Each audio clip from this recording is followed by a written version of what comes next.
So last weekend, my buddies and I decided to have a backyard cookout. Nothing fancy, just some burgers, drinks, and enough hot dogs to supply a minor league baseball team.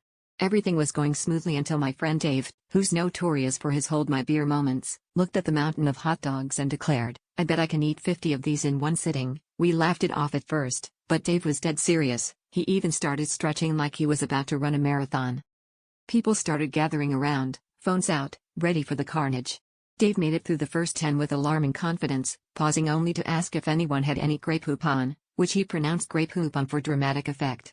By the 15th hot dog, his pace slowed, and he developed what I can only describe as the 1,000-yard stare of a man who's seen too much processed meat.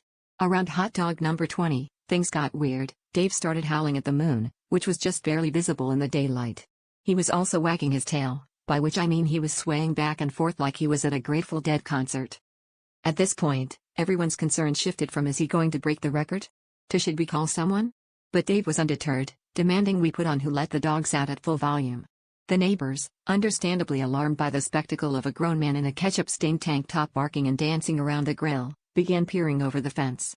My grandma, who had been silently judging us from the porch, just shook her head and muttered something about kids these days. Finally, after Dave tried and failed to eat hot dog number 21 while simultaneously attempting a headstand, we called the contest off. He lay on the grass, arms outstretched, staring at the sky with the kind of peaceful resignation usually reserved for philosophers or people who've just lost at Monopoly. As we cleaned up, I turned to the others and said, "Well, I guess that's what happens when you try to be the top dog, you end up with a real case of the Wurst."